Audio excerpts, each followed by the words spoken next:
teman-teman di Timur Leste, khususnya untuk kawasan Timur Indonesia, para sahabat LPDS, Sumiwan dan Sumiwati, dari Aceh sampai Papua. Senang sekali kita bersua, meski hanya lewat jejaring sosial, karena memang ada situasi tidak memungkinkan dengan kondisi pandemi COVID-19 yang masih belum juga mereda, bahkan menghilang dari bumi Indonesia. Salam sehat selalu untuk kita. Sebelum kita terus bergulir dengan program Virtual Classroom ini, perkenankan Direktur Eksekutif LPDS untuk membuka dan mengajak kita untuk sejenak mengirim doa pada Bapak Yakob Utama yang kemarin berpulang ke Tuhan Yang Maha Pencipta. Silakan Bapak Hendra Yana sebagai Direktur Eksekutif. Terima kasih Pak Ari sebagai moderator. Assalamualaikum warahmatullahi wabarakatuh. Salam. Salam sejahtera untuk kita semua. Terima kasih kepada pembicara yang saat ini sudah hadir, Mas Alvito. Selamat siang Mas. Dengan Hendra di sini dan Mas Ignatius, sering saya panggil Mas Kumkum. Kita sudah lama jarang ketemu Mas, apalagi dalam masa pandemik ini. Posisi saya sekarang di Sukabumi. Oh, oke. Iya. Dan juga saya mengucapkan terima kasih kepada para peserta yang dari Papua, Timur Leste, juga dari Aceh, seluruh Indonesia. Ini ada jumlahnya yang daftar kepada kami LPDS sekitar 223, yang baru masuk sekitar 66. Terdiri atas jurnalis, mahasiswa, dosen, humas, dan instansi pemerintah. Pada kesempatan ini kita mengheningkan cipta untuk almarhum Bapak Yakob Utama. Kita merasa kehilangan sebagai tokoh pers dan juga pendiri dari Lembaga Pers Dr. Sutomo. Sesuai dengan kepercayaan dan agama masing-masing, mari kita mengheningkan cipta. Mulai.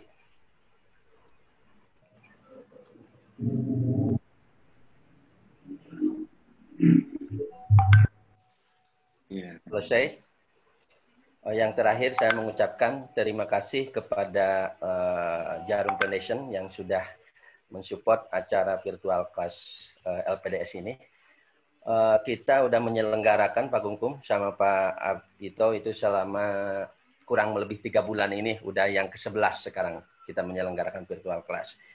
Ini kemarin ini yang terbanyak nih, 223 peserta dari berbagai profesi gitu.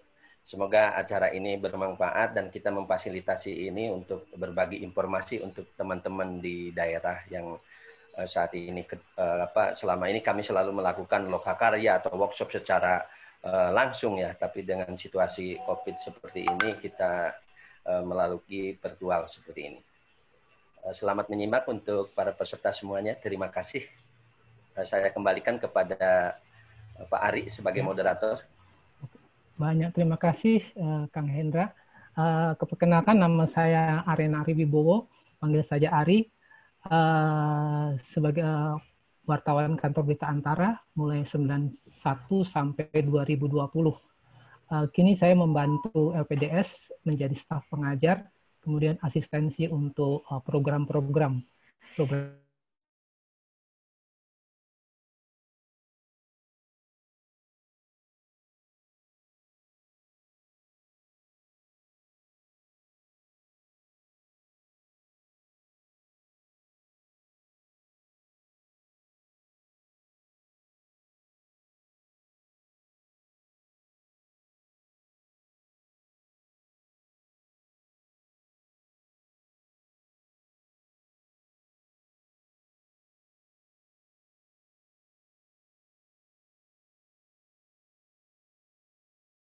Selamat siang, Bang Alvito. Selamat siang, Mas Ari. Ya. Apa kabar semuanya? Ya. Kemudian yang kedua, Mas Ignatius Haryanto, dosen Universitas Multimedia Nusantara. Selamat siang, Mas Ignatius Haryanto. Selamat siang, Mas Ari. Ya. Nah, nanti kedua narasumber kita ini akan memaparkan materinya secara beruntun selama ya kurang lebih 30 menit begitu.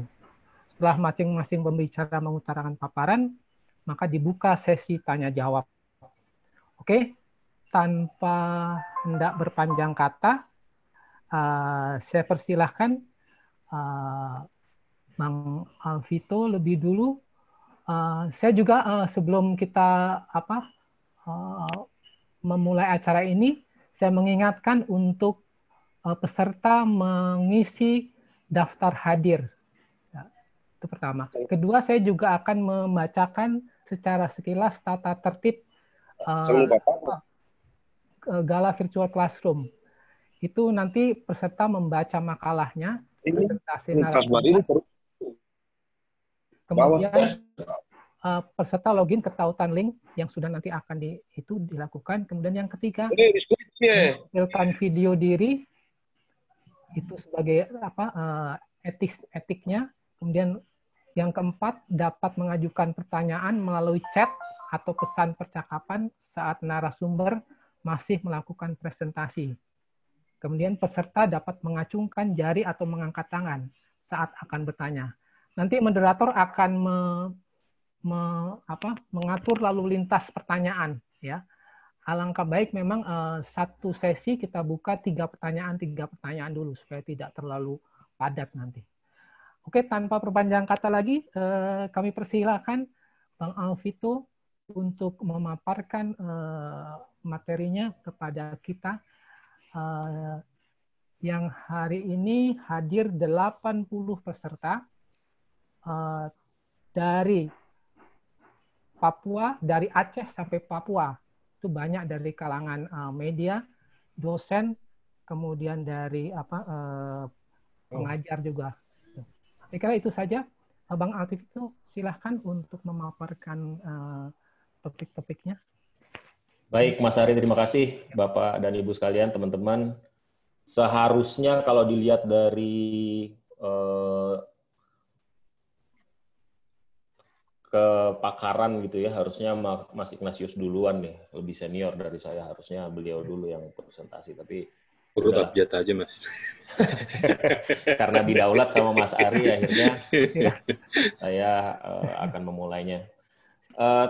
Baik, perkenalkan, nama saya Alvito Dianova Ginting, saya jurnalis detik.com, sekarang didapuk untuk menjadi pemimpin redaksi di detik.com.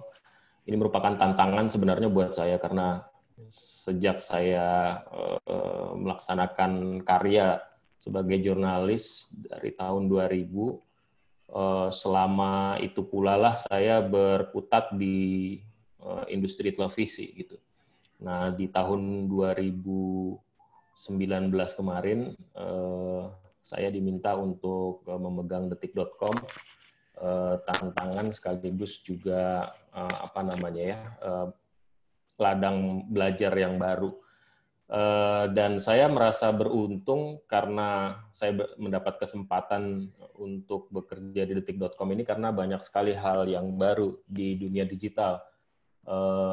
Kalau bisa dikatakan sky is the limit, kita nggak pernah tahu limitnya seperti apa. Kalau kita di televisi barangkali what you see is what you get gitu ya. Jadi apa yang ada ya itu saja gitu. Salurannya itu, dan kemudian nggak bisa diapa-apain karena nggak ada ruang interaksi. Kemudian juga tidak ada ruang untuk keterlibatan langsung publik di dalamnya dan lain sebagainya. Nah, dari kesempatan saya di Detik itu, kemudian saya mencoba untuk banyak belajar tentang masalah digital, dan semakin saya belajar, saya makin khawatir gitu. Kenapa saya khawatir? Kita akan bahas saja nanti dalam perjalanannya. Saya mulai dari apa yang disampaikan oleh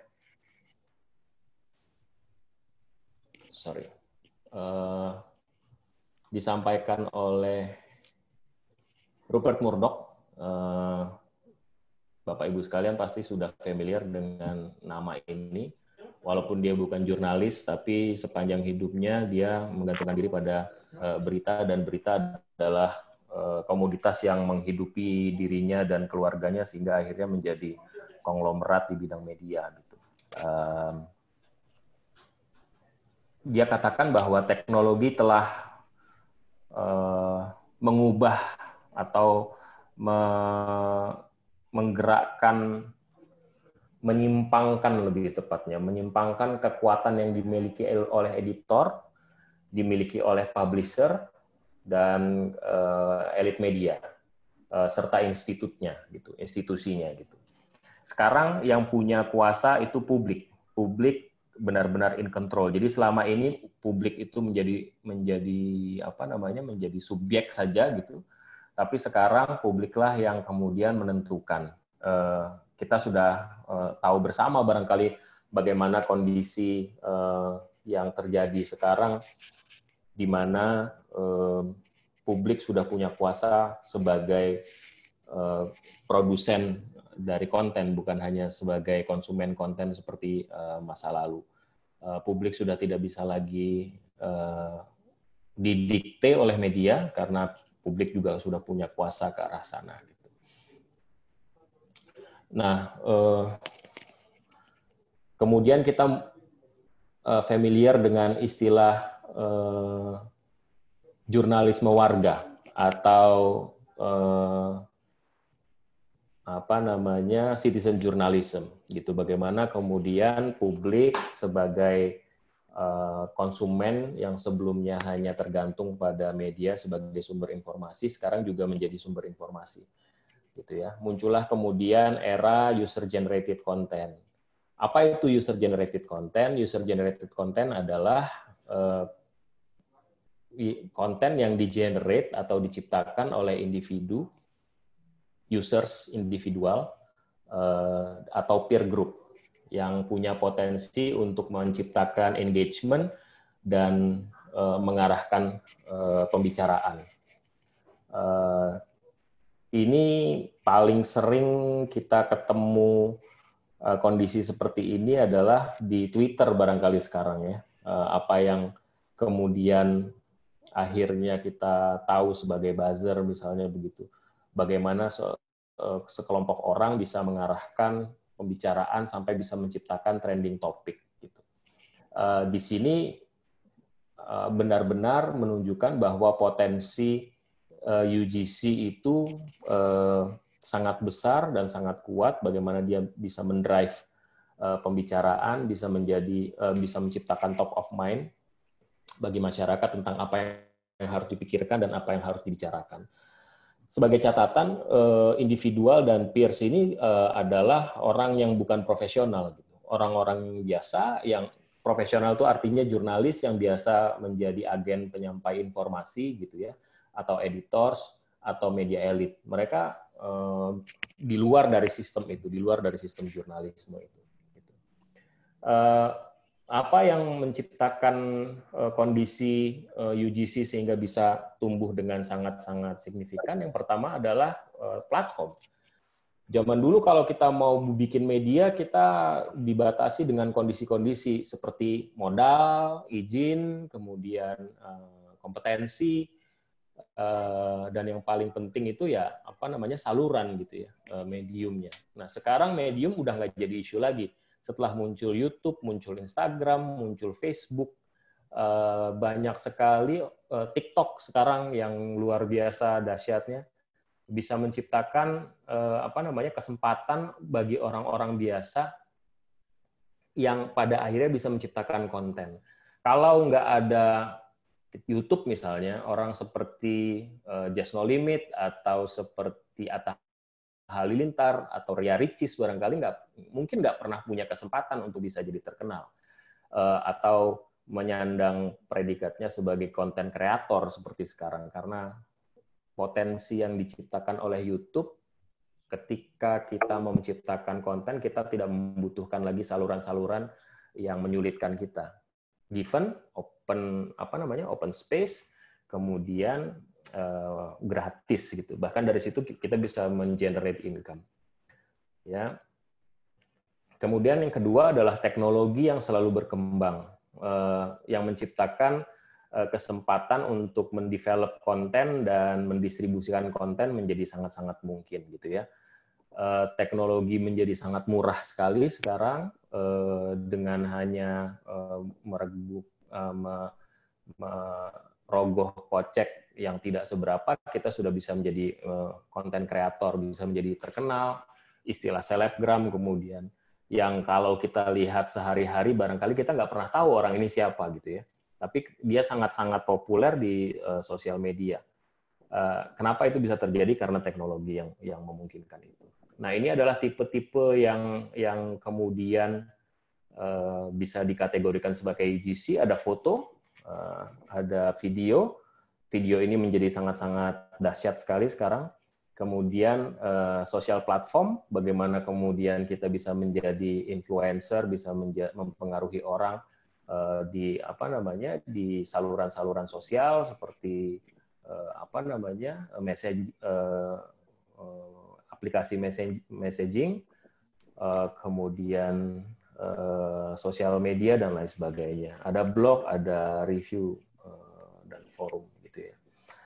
Nah, UGC ini tidak harus selalu berasal dari top influencer, bisa muncul dari orang-orang biasa selama itu benar-benar didesain, dikreasi, punya kesamaan value, kemudian mereka bisa menciptakan konten bersama sampai pada akhirnya mempengaruhi orang. Banyak contoh-contoh yang yang menunjukkan bahwa nggak harus top influencer yang menentukan arah dan wilayah diskusi, tapi juga orang-orang biasa. Kita tahu Arab Spring, kemudian juga Black Lives Matter dan lain sebagainya gitu ya. Ya, dia bisa organik, bisa kilometer atau apa ini? Bisa dibayar gitu ya. Kemudian kita masuk ke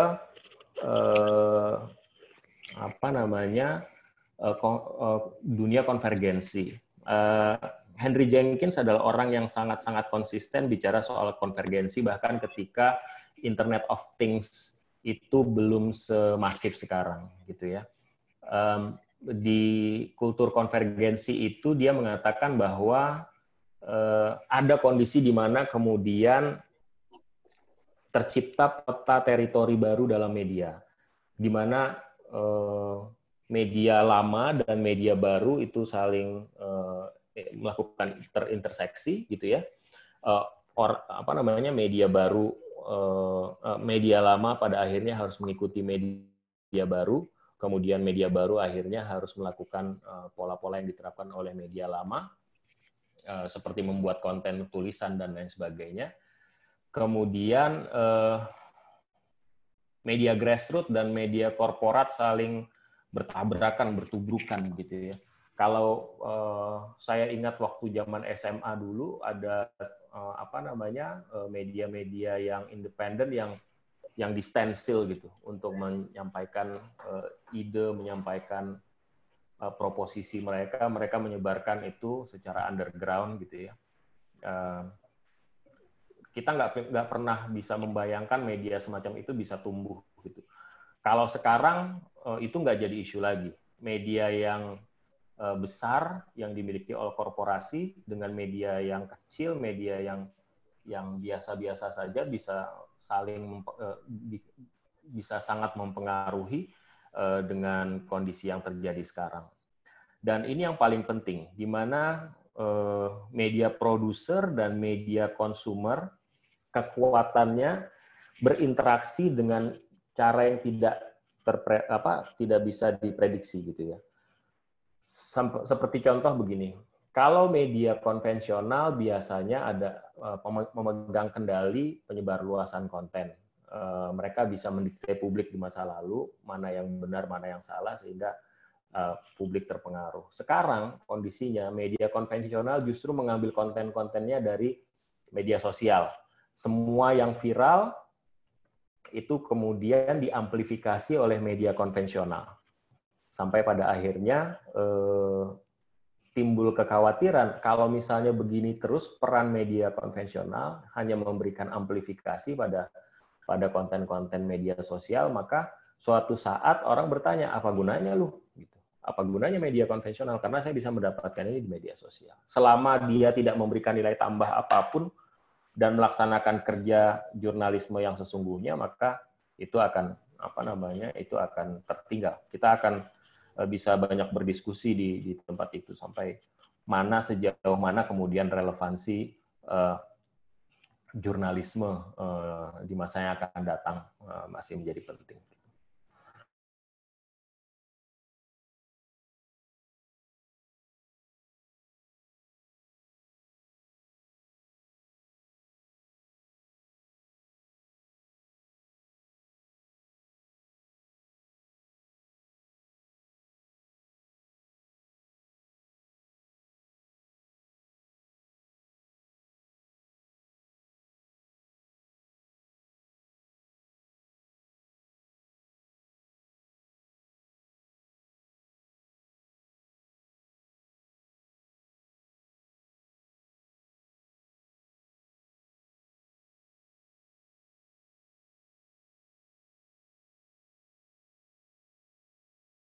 Terjadi sekarang karena adanya kultur partisipatori. Kalau dulu kita hanya membaca media, mengkonsumsi media dan diam sampai titik di situ gitu. Tapi sekarang enggak, kita bisa bisa berbuat banyak, ada kultur partisipatori di situ dan menciptakan collective intelligence di mana ya seperti Google adanya atau Wikipedia, informasi yang berasal dari akar rumput, berasal dari publik, menciptakan sebuah pengetahuan baru yang bisa mengalahkan perpustakaan manapun di dunia. Selama itu reliable dan terverifikasi. Sejumlah studi mengatakan bahwa word of mouth and other peer recommendation sangat trustworthy, memorable, dan lebih mempengaruhi daripada media tradisional brand copy. Dan kalau misalnya kita bicara di sini, trust merupakan faktor yang penting, menciptakan loyalitas, menciptakan konversi, bahkan pembelian kalau misalnya kita bicara soal digital marketing gitu. Jadi bahkan cerita-cerita bagaimana orang digerakkan untuk melakukan suatu campaign sekarang ini tidak lagi berasal dari media konvensional. Gitu. Ini misalnya revolusi di Semenanjung Arabia, gitu ya. Kemudian tahun 2011 di mana kelas menengah benar-benar marah terhadap sistem kapitalisme yang dibangun oleh Wall Street dan kemudian melakukan pendudukan Wall Street. Kemudian juga kondisi yang terakhir sekarang terjadi di Amerika, Black Lives Matter, ini tidak digerakkan oleh media konvensional, tidak lagi digerakkan oleh media konvensional seperti TV, radio, koran. Mereka saling berinteraksi satu sama lain di media sosial dan kemudian media sosial menciptakan gulungan gerakan yang sampai pada akhirnya bisa menggerakkan orang. Dan ini sekali lagi menunjukkan betapa trustworthy dari interaksi sosial di media baru ini benar-benar bisa mempengaruhi dunia gitu. Era konvergensi ditandai dengan semakin multitaskingnya publik gitu ya, mereka bisa sambil membaca sekaligus juga memproduksi konten karena kondisi karena adanya aparatus yang memungkinkan mereka melakukan itu gitu. Dan yang paling penting di sini yang bukan merupakan kultur media konvensional adalah interaksi. Kalau misalnya mereka membaca berita dan kemudian memberikan tanggapan di di kolom komentar, itu akan menciptakan interaksi yang baru antara publik. Dan ini tidak pernah terjadi sebelumnya gitu. Jadi publik bukan hanya sekedar mau menerima saja, tapi mereka mau melakukan sesuatu. Mereka mau menciptakan, mereka mau melakukan reshare dan lain sebagainya gitu. Dan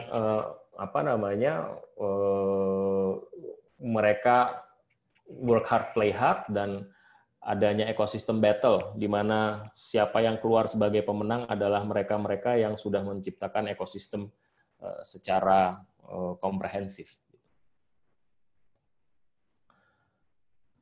Nah, ini yang jadi kekhawatiran kita, bagaimana kemudian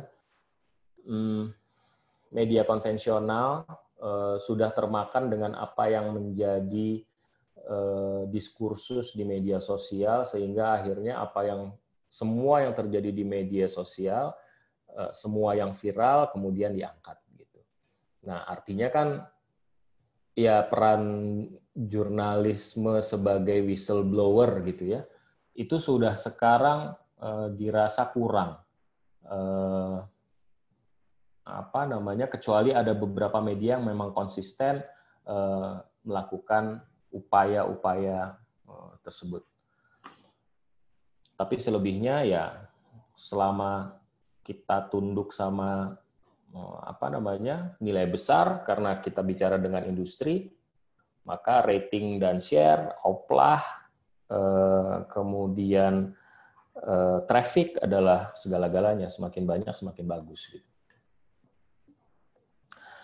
Apa yang bisa kita lakukan ke depan dalam konteks ini sehingga media tidak kehilangan pegangannya? Yang pertama, bagaimana kita melakukan pembenahan terhadap konten, bagaimana kita memperhatikan distribution atau distribusi. Kita juga menciptakan gimmick, karena media sosial kan isinya gimmick semua. Gitu. Kita nggak boleh juga lalai untuk membuat ketertarikan sehingga publik akhirnya mau ikut serta dalam mengkonsumsi konten kita, dan juga berpikir tentang community. Dari konten, nah ini bedanya jurnalis sama amatir. Yang pertama yang paling penting adalah jurnalis tahu prosesnya, dia tahu apa itu jurnalisme, apa itu etika jurnalistik, apa aturan-aturannya. Tapi nggak tahu topik gitu ya, nggak passionate barangkali terhadap topik gitu, karena ya ini kan nggak organik, mereka muncul tidak organik tapi ditugaskan gitu. Sementara mereka yang amatir mungkin mereka nggak menguasai proses tapi mereka passionate terhadap topiknya. Gitu. Jadi apa yang harus dilakukan ya kalau content is the king, maka kualitas itu menjadi kata penting gitu ya. Selama publik bisa rely sama media konvensional untuk melakukan verifikasi dan konfirmasi terhadap berita-berita yang berseliweran di depan mata mereka atau di telinga mereka, maka jurnalisme akan tetap relevan gitu ya. Tapi kalau misalnya ini tidak dilakukan, ya sekali lagi kita patut khawatir. Yang kedua, kita udah nggak bisa lagi ngomong helikopter view lagi gitu ya. Media nggak bisa lagi bicara tentang segala sesuatu yang umum. Media harus masuk lebih dalam lagi, sangat-sangat spesifik gitu ya. Interest orang sudah semakin detail sekarang, itu terlihat dengan bagaimana ada banyak sekali genre konten di media sosial, dan orang-orang yang terlibat di dalamnya adalah orang-orang yang berpartisipasi di dalamnya adalah orang-orang yang punya interest tersebut gitu ya. Bagaimana kemudian bisa menjadi go niche gitu ya. Karena itu kan banyak sekali kita lihat media-media konvensional, terutama media digital itu benar-benar spesifik untuk menghadirkan publisher khusus untuk perempuan, untuk olahraga, bahkan olahraga spesifik khusus sepak bola misalnya, ada untuk travel, ada untuk otomotif dan lain sebagainya. Karena ini yang dibutuhkan sekarang. Nggak bisa lagi umum karena setiap orang, setiap interest harus diakomodasi. Bagaimana menghadirkan delivery yang kreatif itu juga penting. gitu ya. Bukan hanya sekedar straightforward seperti itu, tapi juga harus kreatif gitu ya. Media juga harus relevan karena kadang-kadang kan media punya logikanya sendiri. Sampai sekarang media konvensional masih senang sekali misalnya hadir dalam selebrasi yang buat publik ya udah basi gitu. Di media konvensional itu masih diakomodasi gitu, sementara di media kebutuhan orang sekarang udah nggak seperti itu. Selama mereka masih relevan, maka mereka akan tetap ada gitu ya. Real time ini juga penting. Speed kill katanya, tapi ya apa boleh buat, kita harus bisa hadir lebih cepat lebih baik, karena salah satu unsur jurnalisme itu adalah aktualitas gitu. Karena sekarang kondisinya seperti itu, ya kita juga harus catch up dengan kondisi itu. Selama kita punya fakta dan kemudian produk kita bisa dipertanggungjawabkan secara profesional gitu ya. Tapi real time menjadi kata kunci sekarang, karena breaking news itu sekarang tidak lagi muncul di media konvensional, bukan lagi di TV, bukan lagi di online, bukan lagi di radio, tapi sekarang di media sosial. Kalau misalnya kita nggak catch up, ya orang akan kehilangan ketertarikan untuk datang ke kita. Kita juga harus menciptakan value added barangkali, harus ada nilai tambah gitu ya. Dari peristiwa yang terjadi kita bisa kembangkan dengan sangat luas sehingga orang merasa tetap perlu dan menganggap bahwa media konvensional adalah media rujukan. Gitu. Tapi ini tantangannya untuk konten. Gitu. Kemudian dari distribusi, ya karena sekarang era disrupsi, maka by all means kita harus memenangkan pertarungan. Gitu, nggak bisa lagi ya udah kita kan udah punya kanal sendiri gitu. Misalnya Detikcom hanya bergantung sama Detikcom, ya udah nggak bisa. Setiap hari kita harus melihat bagaimana orang masuk ke Detikcom, baik melalui direct misalnya mengetik detik.com langsung gitu ya di browsernya, atau punya aplikasinya, atau kemudian dia bisa mendapatkan dari organic search dari Google atau dari dari search engine.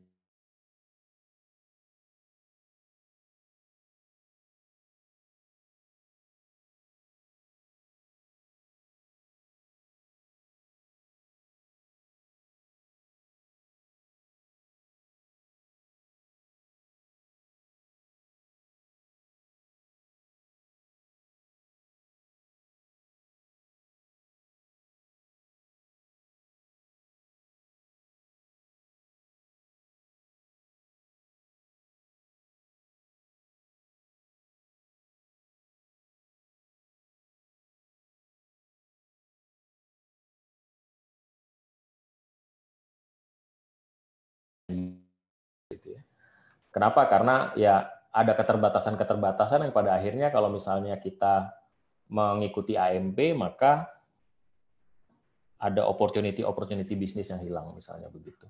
Itu berdampak pada search kita nggak terlalu ada di papan atas gitu. Karena ya kita nggak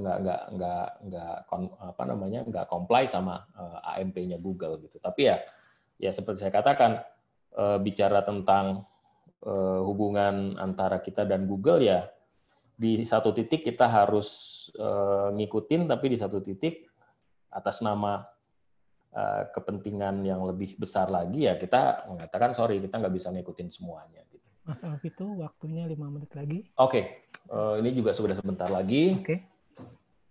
Kemudian ya apapun kanal, apapun publishernya, apapun roots dari media konvensional itu, apakah cetak, apakah TV atau radio gitu, semuanya harus punya entitas di internet gitu ya. udah nggak bisa lagi, kita udah nggak bisa. Sekarang juga saya rasa semuanya sudah punya itu. Kenapa? Karena dengan begitu kemungkinan kita untuk me-reach orang lebih jauh lagi, lebih banyak lagi itu menjadi sangat-sangat potensial. Nah, ini contohnya ya, kalau misalnya kita hanya mengandalkan kanal kita sendiri untuk ngejar 1 juta user itu susah banget gitu.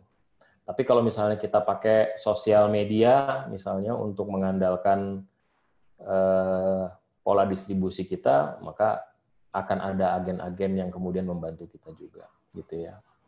Untuk Go Sosial, alasannya kita mengharapkan mereka mendapatkan traffic. Ya, ini alasan yang klasik sekali. Terus yang kedua, menciptakan awareness, bagaimana para pembaca baru dan orang-orang yang nggak tahu media kita bisa datang dan kemudian bisa menjadi pembaca yang loyal gitu ya. Terus engagement, bagaimana audiens menjadi agen distribusi konten kita.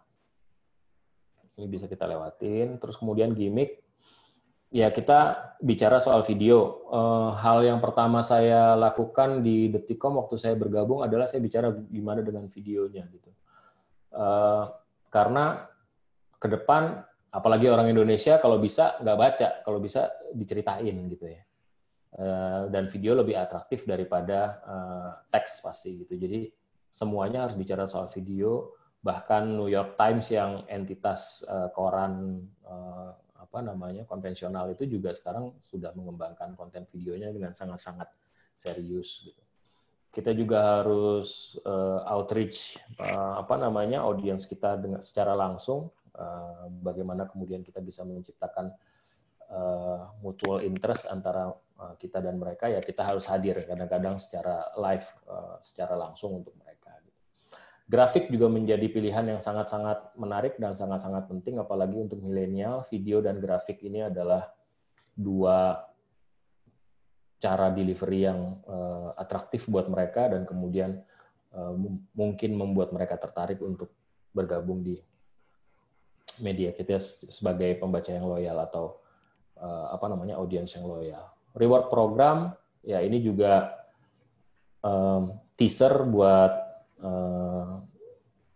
pembaca kekinian gitu ya. Kita kenal dengan giveaways dan lain sebagainya, ini juga bisa diciptakan. Kalau di Detik itu salah satu pola reward program itu adalah poin. Jadi kalau misalnya kita membuat tulisan atau kita bikin video yang kemudian dimuat di kanal media media publik kita gitu ya, UGC kita, itu akan dapat poin dan poin itu bisa ditukarkan dengan hadiah-hadiah yang ada. Gitu. Community juga nggak bisa kita tinggalkan begitu saja, Bapak dan Ibu sekalian, teman-teman, karena kalau misalnya kita mau mau tahu informasi yang umum, kita bisa search Google. Tapi kalau misalnya kita mau nyari tukang ledeng misalnya, atau tukang batu yang bagus gitu, kita rely on sama orang-orang sekitar kita, karena ada trust di situ yang kemudian bisa kita bisa pakai. Dan karena itu kita butuh nih orang-orang yang ada di dalam komunitas kita menjadi agen reshare dari konten kita. Karena sekarang ini orang butuh aktualisasi, mereka bukan hanya sekedar ingin mengkonsumsi, tapi juga mau menciptakan sesuatu.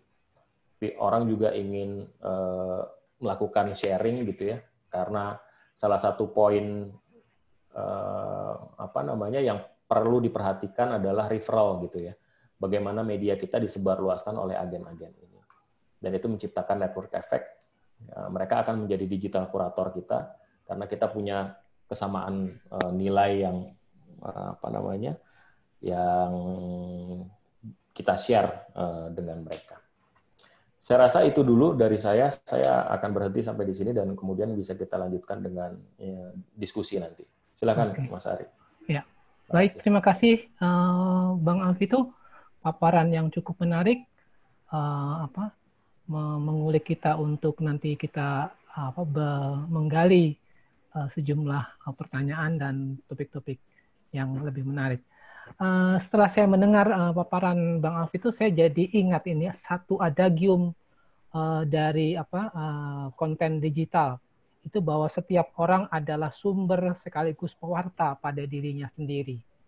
Hanya saja memang ketika berhadapan dengan jurnalisme, lantas isme dalam jurnalisme itu sebenarnya kadang-kadang agak ya menghadapi dilema, karena tulisan-tulisan yang dalam konten kreator itu kadang-kadang disesaki oleh a priori sepihak dan menghakimi. Nah, apa makna jurnalisme ketika berhadapan dengan dilema seperti ini? Karena itu Mas Ignatius Haryanto nanti akan menjelaskan lebih lebih gamblang lagi, lebih jelas lagi apa sebenarnya sebuah pertautan antara jurnalisme dan konten kreator.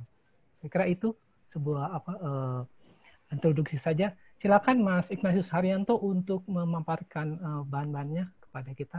Ya, silakan. Terima kasih Mas Ari. Ya, untung kalau saya dapat kesempatan kedua itu kan bisa melihat dulu Mas Alvito bicara apa, supaya lalu kemudian ya ada yang sama atau enggak gitu ya.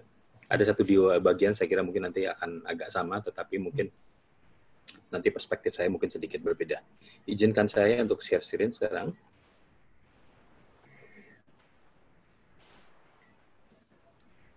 Sudah terlihat Bapak Ibu?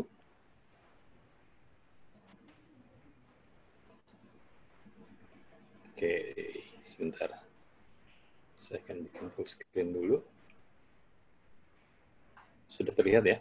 Oke, sekarang saya akan mencoba memulai dengan bicara bahwa pada dasarnya perubahan dalam dunia jurnalistik itu sesuatu yang niscaya. Artinya dari sejak zaman dulu sampai sekarang kita selalu melihat ada perubahan-perubahan dalam media gitu ya.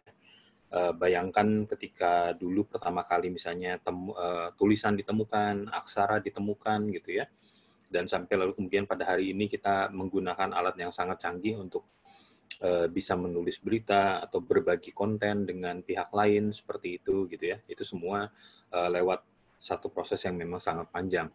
Jadi artinya memang saya kira tahun-tahun ke depan tadi saya seperti dikatakan juga oleh Mas Alvito bahwa kita masih akan menemukan perubahan-perubahan lain ya, dan juga itu nanti pasti akan ada dampaknya pada kita baik sebagai orang yang memproduksinya atau juga yang menjadi konsumennya begitu. Sekedar kilas balik saja misalnya, dan dari sini kita akan bisa melihat betapa panjang misalnya penemuan yang menjadi basis pada hari ini tentang tulisan ya, mesin cetak yang ditemukan oleh Gutenberg, lalu kemudian juga mesin ketik, bahkan sekarang mungkin juga hal-hal semacam ini juga sudah tidak ada lagi ya. Lalu kemudian telegrafi itu yang memulai kemudian pengiriman berita lewat kabel seperti itu. Kemudian juga kita melihat 1911 studio Hollywood pertama kali didirikan. Kemudian radio di Amerika, RCA, ya, Radio Corporation Amerika, pertama kali didirikan.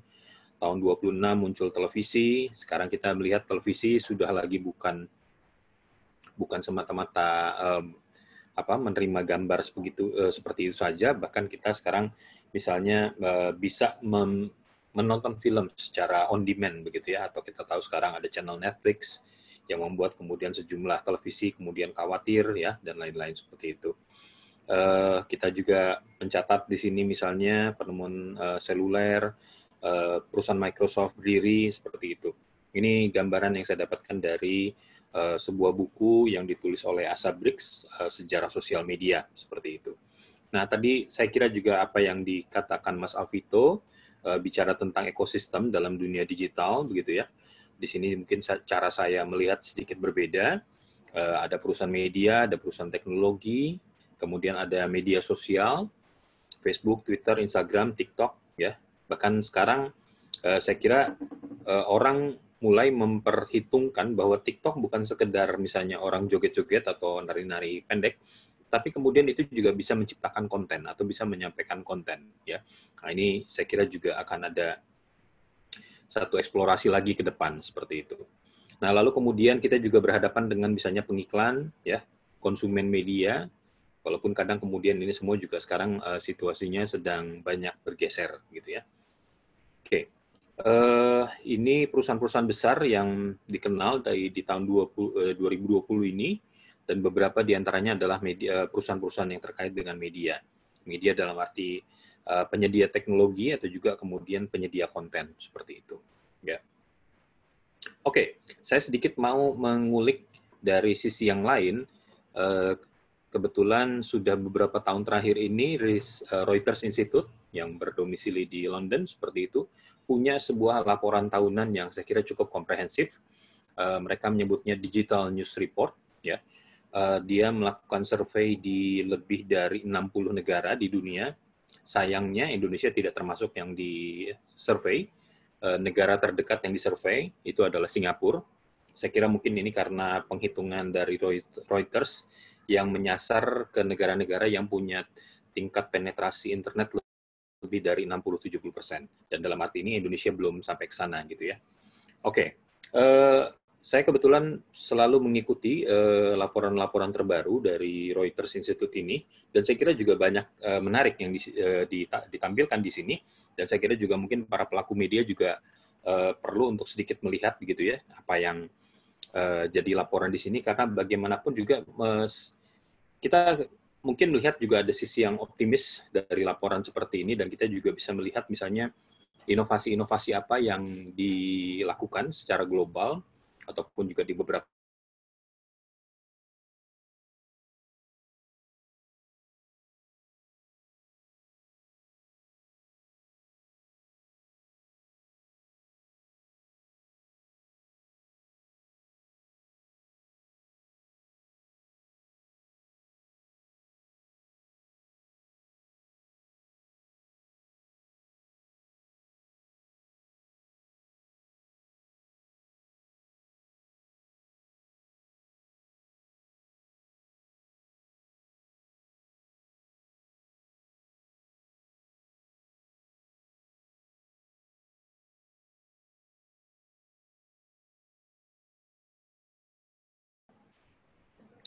media mainstream dan media sosial meningkat selama COVID, dan tingkat kepercayaan publik terhadap media pun tinggi. Ya, tetapi ada catatan juga bahwa arus disinformasi atau kita menyebutnya sebagai hoax begitu ya, itu masih menjadi tantangan di berbagai negara. Nah, itu saya kira banyak faktor-faktor yang sangat lokal kenapa disinformasi itu terjadi, biasanya kaitan dengan dunia politik begitu ya. Dan saya kira di Indonesia juga hal semacam ini masih terjadi, dan kita tahu juga tarik-menarik kekuatan-kekuatan politik itu kadang-kadang juga menggunakan disinformasi ini. Oke, lalu kemudian survei tersebut juga mengatakan bahwa 60% konsumen media secara global ingin membaca media yang independen daripada yang partisan. Ya, partisan ini saya kira kita sudah lihat bagaimana tanda kutip korban-korbannya begitu ya. 2 kali pemilu yang terakhir 2014, 2019 seperti itu, kita melihat media terjebak secara secara dalam ya terkait dengan polarisasi politik yang ada, dan saya kira kemudian yang dirugikan adalah masyarakat, karena lalu kemudian masyarakat jadi bingung mau percaya sama media yang mana begitu ya, seperti itu. Nah, ini juga ada kabar baik bahwa ketika banyak media mencoba untuk melakukan langganan atau meminta pembacanya untuk membayar, ternyata ada tren yang cukup positif ya. Misalnya di Amerika ada kenaikan 20%, di mana orang mau membayar konten yang memang mereka sukai seperti itu. Sementara kalau di Norwegia 42%. Memang kalau kita bicara tentang negara-negara di Eropa Utara ini semacam Norwegia dan tetangga-tetangganya ini, saya kira memang ini selalu dia punya tingkat kebebasan pers yang tinggi, tingkat literasi yang tinggi, kesejahteraan masyarakatnya juga tinggi seperti itu, sehingga lalu kemudian tren untuk mau membayar itu juga saya kira juga tidak mengejutkan kalau itu tinggi di negara-negara itu. Ya. Kemudian catatan yang lain juga menarik adalah media lokal dan podcast itu berkembang dengan pesat. Jadi saya kira teman-teman, saya senang karena forum yang kita lakukan saat ini, walaupun tidak merupakan tatap muka ya, dalam arti secara fisik, justru malah bisa menjangkau teman-teman yang tadi dikatakan oleh Mas Ari itu dari dari Aceh sampai ke Papua seperti itu. Jadi saya kira dengan teknologi yang kita miliki kita bisa menjangkau lebih banyak orang begitu ya. Nah, teman-teman yang dari lokal-lokal ini saya kira juga jangan terlalu pesimis bahwa ke depan masih ada peluang untuk media-media lokal berkembang. Dan nanti kita bisa elaborasi lebih jauh media lokal seperti apa yang dibutuhkan seperti itu. Dan kemudian kita tahu juga podcast itu sekarang juga banyak dikembangkan begitu ya. Dan teknologinya memungkinkan, lalu kemudian kita bisa membuat siaran sendiri, kita berikan topik sendiri seperti itu, dan kita lihat juga sekarang banyak seleb-seleb seperti itu juga kemudian bikin podcast masing-masing seperti itu. Oke. Nah, kalau kita bicara tentang pengemasan pesan di dalam era digital seperti ini, memang tadi Mas Alvito juga mengatakan soal kecepatan itu menjadi sesuatu yang niscaya begitu ya, tetapi saya kira juga memang publik berharap bahwa kecepatan itu tidak mengorbankan keakuratan seperti itu. Ya. Kemudian sering juga yang terjadi misalnya ada informasi cepat disampaikan, namun kemudian juga mudah untuk diralat seperti itu. Ya. Atau misalnya juga kadang-kadang untuk situasi-situasi yang sangat khusus, misalnya media kita kadang-kadang kurang sensitif begitu ya. Saya mau cerita sedikit, ini pengalaman beberapa tahun yang lalu. Mungkin teman-teman masih ingat ketika di Surabaya ada pemboman ya, ada ledakan bom di beberapa gereja pada waktu itu. Dan saya ingat sekali itu terjadi pada hari Minggu, memang kebetulan ketika gereja sedang dipenuhi oleh banyak orang. Kejadian itu terjadi sekitar, kalau nggak salah, sekitar jam 7 pagi, seperti itu. Dan lalu kemudian ada sebuah media online yang cepat menyampaikan kabar tersebut, tetapi lalu kemudian di bawah beritanya itu ada tulisan begini, jika Anda memiliki foto-foto atau video terkait dengan ledakan bom ini, tolong menyampaikan itu kepada redaksi, gitu ya. Sementara pada waktu itu di sejumlah WA group yang kebetulan saya ikuti, ada banyak himbauan-himbauan untuk tidak menyebarkan foto-foto yang cukup mengerikan. Kita tahu ledakan bom kan memang mengerikan, dan kita tahu juga waktu itu pelaku peledakannya juga kemudian bunuh diri seperti itu, dan kita bisa bayangkan juga kira-kira jasadnya di lokasi itu seperti apa. Nah, himbauan untuk memberikan video ataupun foto seperti itu saya kira sangat tidak sensitif gitu ya, untuk melihat dalam situasi di mana masyarakat mungkin ingin mendapatkan ketenangan ya. Informasi tentang bom itu sendiri tetap diperlukan oleh masyarakat, tetapi apakah lalu kemudian sampai harus menunjukkan juga misalnya foto-foto ataupun juga video yang juga mengerikan seperti itu. Nah, saya sempat mencuitkan waktu itu lewat media sosial yang saya miliki, dan saya mengkritik media online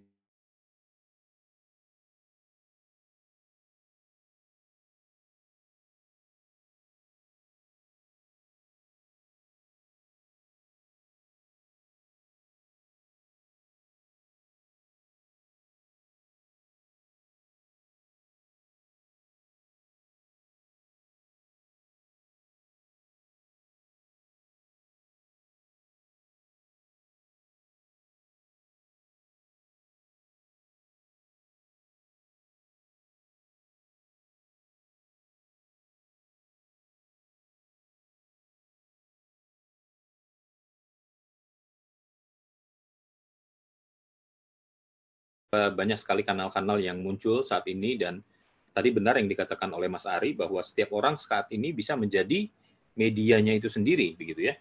Dengan kita punya satu platform, entah YouTube, Facebook, Twitter, Instagram, semua kita bisa kemudian mengudara begitu ya, atau menyampaikan konten yang kita inginkan seperti itu. Jadi artinya memang tanda kutip ini semacam demokratisasi media seperti itu, di mana konsumen tidak lagi berdiri semata-mata sebagai konsumen, tetapi dia juga bisa sekaligus menjadi produsen seperti itu. Ya. Dan ini mungkin juga dalam satu sisi perusahaan media pun juga mungkin melihat ini sebagai satu ancaman, tetapi kadang-kadang juga ini menjadi sesuatu yang menguntungkan gitu ya. Misalnya kalau hari-hari ini saya buka televisi misalnya, kita akan menemukan beberapa acara di televisi itu yang begitu saja mengambil konten-konten yang ada di dalam media sosial, misalnya di dari TikTok, dari Instagram ya, lalu kemudian entah itu gambar-gambar lucu atau apa begitu ya. Nah, itu banyak ditampilkan begitu saja. Dan saya kira juga di sini bolak-balik saya kira antara perusahaan media dan media sosial ya, kedua-duanya saling mempengaruhi. Oke. Apakah media digital itu adalah anugerah ataukah musibah? Ya. Media digital saya kira memiliki cara hidup tersendiri dan tadi saya kira Mas Alvito sudah menjelaskan dengan cukup detail seperti itu. Yang kemudian juga saya ingat dari laporan Digital News Report setahun yang lalu itu adalah pembaca di dunia perlahan-lahan sadar untuk mau membayar konten di media, ya, walaupun pertumbuhannya tidak mudah. Tetapi saya perlu berikan catatan di sini bahwa tidak semua media bisa memberlakukan adanya langganan semacam ini. Karena bagaimanapun juga saya kira banyak masyarakat merasa bahwa ada yang konten yang ada di internet itu bisa didapatkan secara gratis. Kalau bisa didapatkan secara gratis, kenapa saya harus bayar begitu ya? Sehingga lalu kemudian media yang ingin menerapkan pembayaran semacam ini harus menyediakan konten yang berbeda dengan apa-apa yang bisa diakses secara gratis. Dan itu tentunya juga tidak mudah begitu ya. Dan saya kira juga memang butuh waktu tersendiri dan saya kira butuh satu ekosistem tersendiri juga untuk menyadarkan masyarakat bahwa kamu juga perlu loh berinvestasi untuk konten-konten media yang bagus seperti itu gitu ya. Jadi artinya dia mau membayar gitu ya, dan juga mungkin membayar pun juga harus semakin dipermudah pada saat sekarang misalnya ya. Katakan saja misalnya kalau kita membaca sebuah berita di sebuah media tertentu dan kita tertarik, kita suka dengan berita tersebut begitu ya. Kemudian misalnya di bagian bawah mungkin saja ada satu pilihan. Kalau Anda menyukai artikel ini, maukah Anda berdonasi misalnya gitu ya. Dikasih pilihan. Misalnya mau Rp5.000, Rp10.000, Rp20.000 terserah misalnya, itu angka-angka yang bisa kita atur. Ini mengingatkan kita misalnya kalau kita pengguna katakanlah ojek online seperti itu, di bagian akhir setelah servis diberikan kepada kita, kita sudah diantar ke satu tempat, kita kan diberikan pilihan, apakah Anda mau memberikan tip kepada si pengemudi tadi, mulai dari yang 2.500, 5.000, 10.000 dan lain-lain seperti itu. Nah, saya kira juga mungkin media juga bisa berpikir untuk bagaimana tanda kutip ya, menjual berita secara istilahnya apa ya, secara ketengan gitu ya. Kalau rokok aja bisa dibeli ketengan gitu ya. Nah, ini mungkin berita pun juga mungkin bisa dibeli secara ketengan seperti itu. Oke, kemudian juga memang catatan yang lain adalah tidak banyak media yang bisa mendapatkan keuntungan dari jumlah pembaca yang besar. Kita tahu yang paling besar pada saat sekarang di dunia ini adalah koran New York Times, yang jumlah pelanggan secara digitalnya sudah tembus sekitar 2 juta seperti itu. Tapi saya kira tidak banyak media dalam posisi seperti New York Times. Ada kondisi di mana ya kalau New York Times berhasil, media-media yang lain kurang berhasil untuk bisa mendapatkan pembaca yang sedemikian banyak. Saya kira kalau kita tarik ke kondisi Indonesia, banyak media di sini mencoba untuk menerapkan sistem berbayar seperti itu, tetapi juga saya kira beberapa masih dalam posisi yang struggling ya, meyakinkan pembaca untuk memang berinvestasi di situ. Jadi di sini juga ada kondisi di mana yang disebut sebagai winner takes all, jadi artinya ya mungkin ini juga situasi di mana survival of the fittest gitu ya, yang bertahan itu adalah yang paling hebat, yang paling besar seperti itu. Nah, ini yang saya kira juga mungkin kita lihat dalam beberapa waktu belakangan. Kemudian juga, oke, saya lanjut ke yang berikutnya. Ya, nah, yang juga dicatat dari laporan Digital News Report tahun lalu itu adalah ada yang disebut sebagai subscription fatigue. Kalau kita buka internet dan kita ingin mengakses media tertentu, terus kemudian dihalangi, kamu harus langganan dulu, gitu ya. Kita pindah ke media yang lain. Terus kemudian kita memasuk dihalangi lagi, kamu harus langganan dulu. Dan pada akhirnya itu akan mengakibatkan kondisi yang disebut sebagai subscription fatigue, ya, di mana kemudian pembaca pun juga merasa jenuh atau merasa keberatan kalau sedikit-sedikit harus berbayar seperti itu. Sementara itu survei yang sama itu juga menyebutkan bahwa ketika ada pertanyaan kepada konsumen secara global begitu ya, ternyata media itu media dalam arti media informasi gitu ya, hanya menduduki peringkat ketiga kalau orang mau berbayar. Yang pertama dan kedua apa? Orang mau membayar konten media. Yang pertama itu adalah kalau itu terkait dengan film. Kita tahu kesuksesan dari Netflix dan lain-lain, dan itu semua kan berbayar. Itu yang pertama. Yang kedua apa? Musik. Kita tahu Spotify dan lain-lain seperti itu juga punya penggemar yang banyak, dan orang rela untuk membayar. Nah, media informasi menempati posisi yang ketiga, ya, sehingga lalu kemudian kita juga tanda kutip harus tahu diri juga bahwa media pada saat sekarang ini ya posisinya pasti kalah dengan industri musik, industri film seperti itu. Jadi itu yang saya kira perlu inovasi-inovasi yang terkait dengan kondisi semacam itu, gitu ya. Oke, terus kemudian saya kira kita juga berhadapan dengan situasi yang memang masih problematis di kita, di mana pada saat sekarang kalau media lama itu sangat berharap pada keberadaan iklan, gitu ya. Tetapi lalu kemudian ketika masuk ke dunia digital seperti ini, banyak iklan yang lalu kemudian memilih kenapa nggak pasang di ini aja, di Google, di Facebook, di tempat-tempat yang jangkauannya bisa lebih banyak daripada dari perusahaan media itu sendiri. Nah, ini saya kira juga menjadi satu yang dilematis, ya. Kita tahu misalnya beberapa waktu belakangan ini, misalnya Google memberikan bantuan kepada ratusan media, bahkan tapi kita juga bisa membayangkan pasti tidak akan selamanya Google akan memberikan bantuan seperti itu, gitu ya. Dan saya kira juga mungkin apakah ini semacam tanda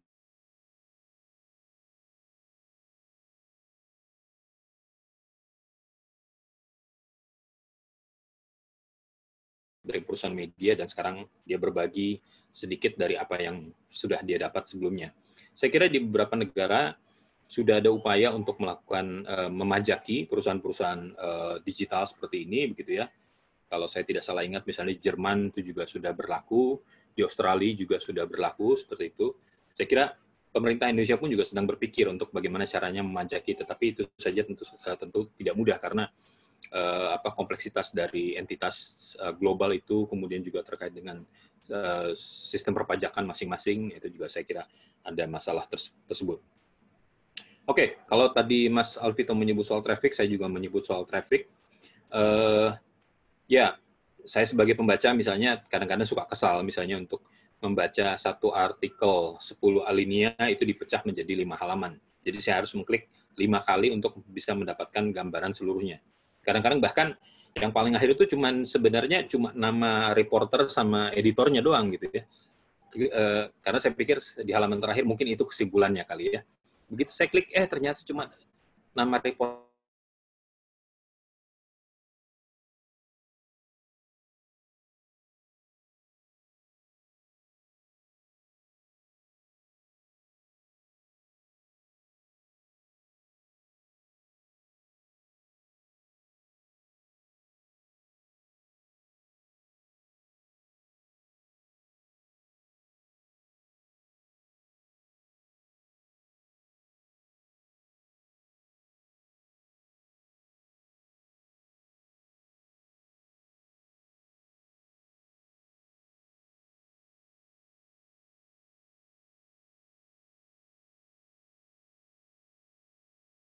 Tapi saya kira media yang sama juga bisa melakukan yang sebaliknya, ya, artinya mencerdaskan masyarakat.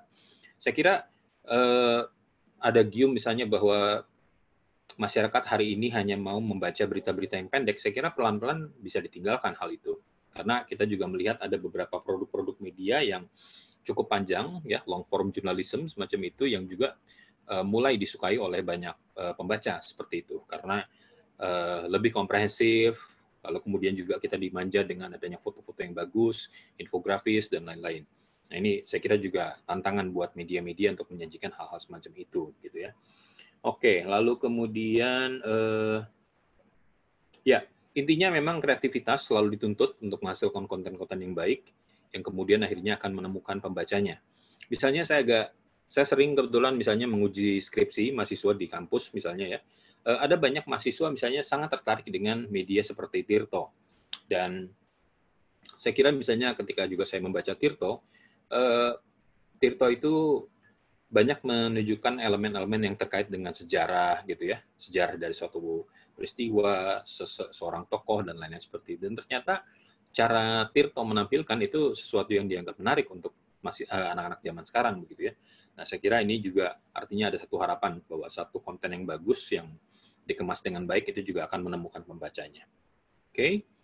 Nah, kalau kita sekarang memiliki banyak sekali kanal-kanal yang ada di sekitar kita dan banyak itu juga adalah media lewat media-media sosial. Nah, lalu kemudian bagaimana tugas dari jurnalistik ya atau perusahaan-perusahaan media?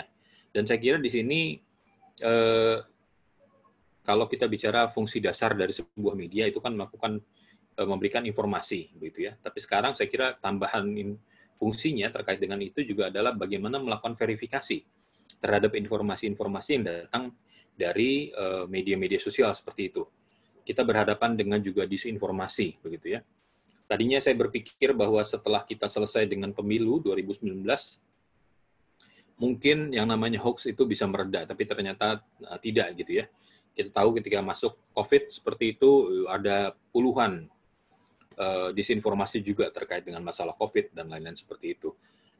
Sehingga lalu kemudian saya kira beberapa media itu juga membuat sebuah unit baru yang disebut sebagai cek fakta begitu ya, sehingga lalu kemudian masyarakat betul-betul bisa mendapatkan informasi yang memang bisa dipertanggungjawabkan seperti itu.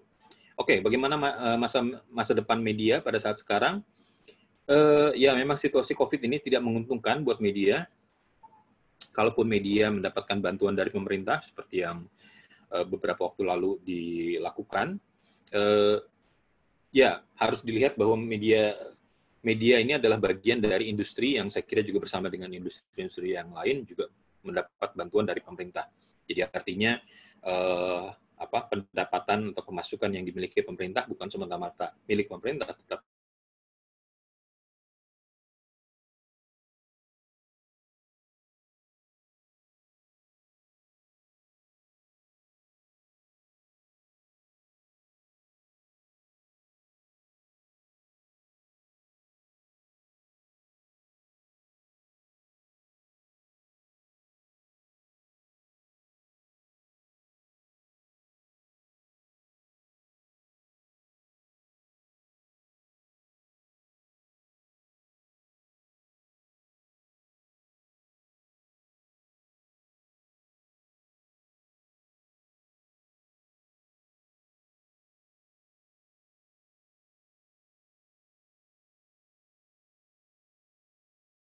ya.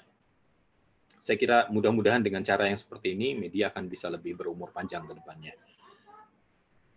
Oke, ini terakhir ada satu buku yang kebetulan saya baca dan saya sempat membuat reviewnya di koran Tempo beberapa waktu yang lalu. Ini sebuah buku yang judulnya Journalism in the Age of Virtual Reality. How Experiential Media Are Transforming News, ya, ditulis oleh John Pavlik, seorang profesor jurnalistik di Rutgers University Amerika. Dan ini menggambarkan bagaimana aneka temuan-temuan baru dalam dunia jurnalistik yang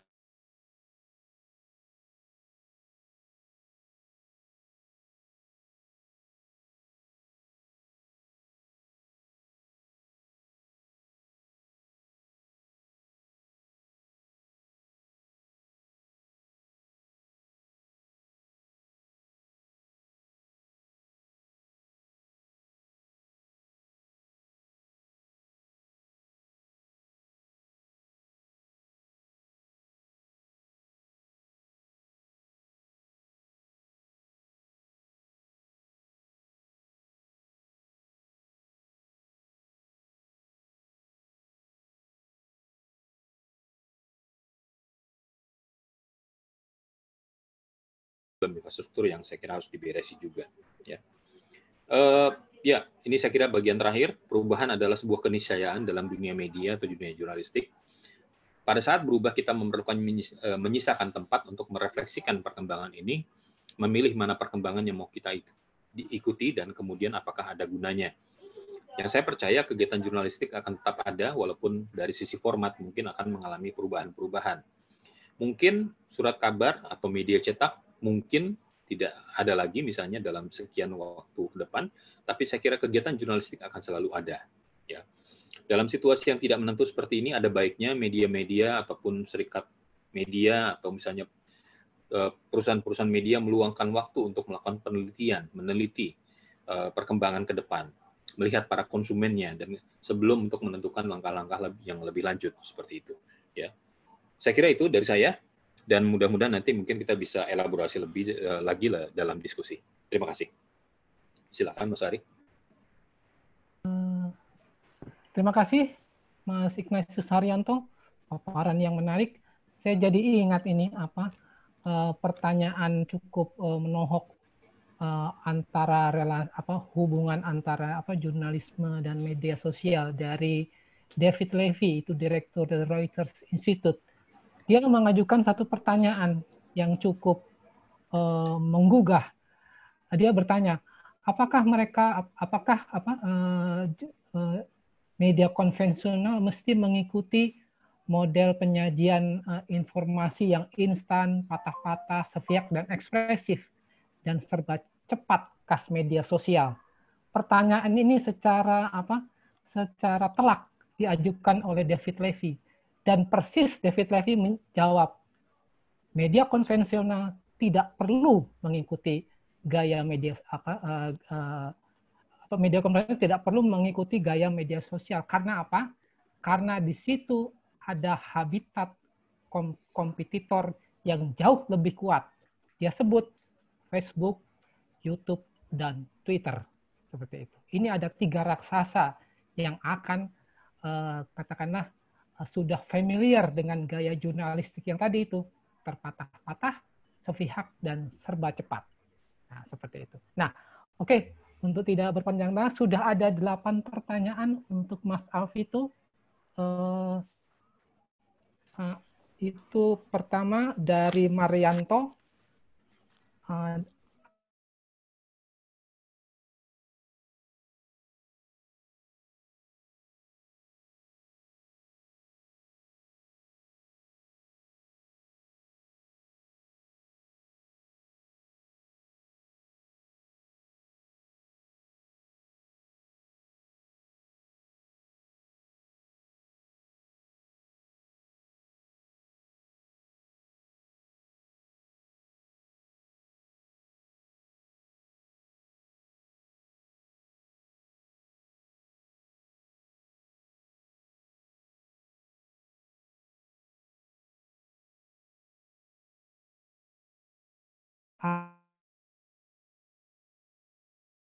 Yang menurut saya harus segera dibenahi ya, ini adalah pola bagaimana kemudian kita bisa menganggap secara serius ruang kritik dalam demokrasi gitu ya. Selama buzzer itu kemudian destruktif sih menurut saya harus dilawan.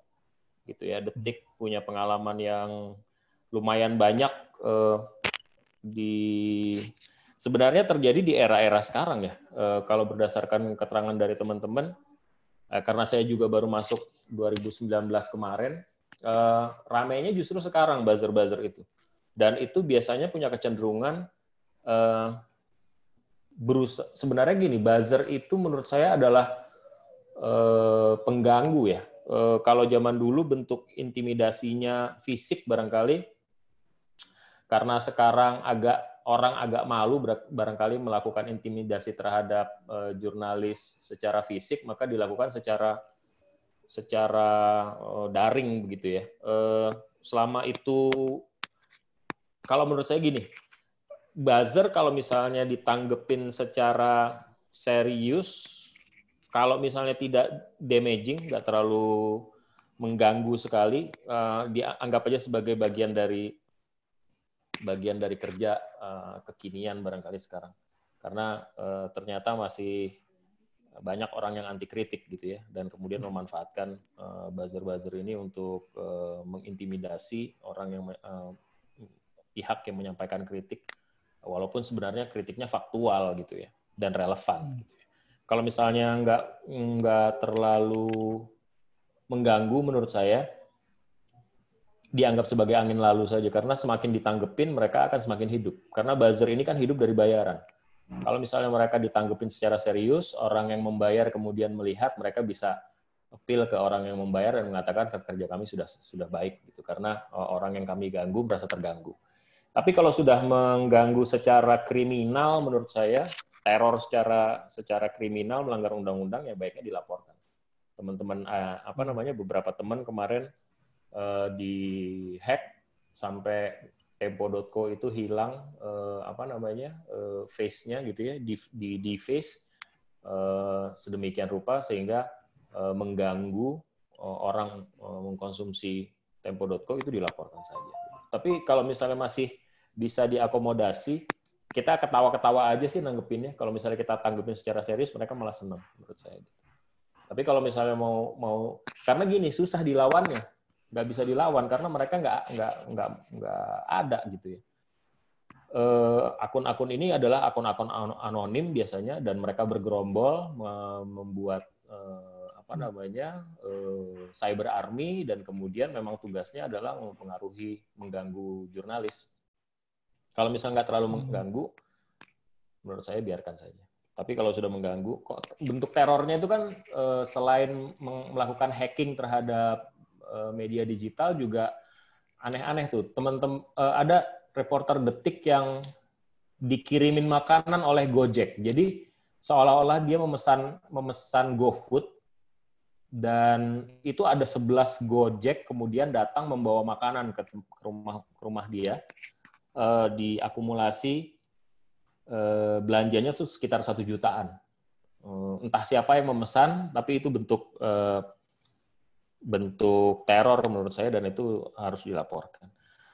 Kalau yang kedua, kalau saya sih agak pesimis melihat peluang podcast untuk jadi kanal penyebarluasan berita ya. Kalau informasi saja, menurut saya sih oke. Karena kebanyakan sekarang yang muncul itu pemain-pemain podcast yang sifatnya entertaining gitu ya. Kalau misalnya berita, menurut saya tetap video gitu. Tetap video karena orang mau tahu gambarnya, orang mau tahu peristiwanya seperti apa. Tapi kalau hanya diomongin aja agak susah tuh.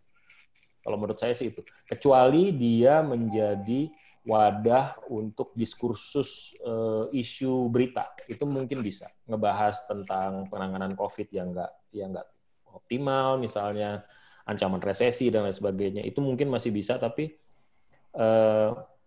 jangan berharap orang datang banyak gitu, karena kebanyakan orang datang ke podcast itu untuk untuk mencari hiburan, bukan untuk pengayaan kalau pendapat saya pribadi. Saya rasa itu, Mas Arief. Oh ya, terima kasih. Mungkin Mas Ignatius Haryanto punya pendapat soal buzzer ini, karena memang lagi begini nih, lagi oke banget nih, oke sedap. Oke. Ya. Kalau soal buzzer, saya kira kalau memang misalnya mendukung, misalnya katakanlah itu program pemerintah, itu oke-oke saja gitu ya. Tapi ketika sudah mulai dalam situasi menyerang seseorang ya yang kebetulan kritis pada pemerintah dan lain-lain, saya kira kita ini kan negara demokrasi ya. Kita sudah mencanangkan itu sejak 98, kita menjadi negara yang demokrasi, kita sudah banyak mengubah struktur-struktur yang ada di dalam pemerintahan, dalam masyarakat, sehingga lalu kemudian kita bisa menjadi seperti sekarang gitu ya. Jadi mundur balik ya, mundur kejauhan kalau misalnya buzzer-buzzer ini lalu kemudian menyerang orang-orang yang mengkritik. Kita tahu misalnya orang-orang yang kemudian diretas kemarin misalnya ya, media sosialnya, misalnya seperti Dr. Pandu Riono seperti itu, dia ini adalah seorang ahli. Tanda kutip kalau anak sekarang bilangnya itu bukan kaleng-kaleng gitu. Dia ini memang seorang ahli yang memang pandangannya itu harusnya didengarkan oleh pemerintah, dan saya kira beberapa pemerintah daerah pun juga mendengarkan pandangan dia begitu ya. Jadi untuk orang yang seperti ini suara yang berbeda biarkanlah gitu ya. Justru yang tadi saya katakan bahwa kontrol sosial tetap harus dilakukan kepada pemerintahan yang sekarang begitu. Jadi artinya keberadaan buzzer dalam hal ini saya kira merugikan, karena lalu kemudian demokrasi kita jadi kayak mundur ke belakang begitu ya. Orang yang berbeda pendapat lalu dihadapi dengan cara-cara yang bergerombol semacam ini begitu. Ya, kalau memang tidak suka dengan pernyataan tersebut atau memiliki argumen tandingan, kenapa tidak dibikin forum dan kita diskusikan bersama secara terbuka? Kalau kita bicara tentang demokrasi deliberatifnya Habermas, ya maksudnya kan begitu. Suara-suara yang bertentangan itu jangan dibiarkan, bukan kemudian mengintimidasi yang lain seperti itu, tetapi diberi ruang untuk kemudian dibicarakan bersama-sama sehingga lalu kemudian proses pembuatan kebijakan pun menjadi lebih lengkap begitu. Saya kira itu, Mas. Ya, baik. Terima kasih. Ya, Habermas punya sejumlah buku-buku yang soal ruang publik atau public sphere. Public sphere, ya. Oke. Pertanyaan berikutnya untuk Mas Alvito lagi nih.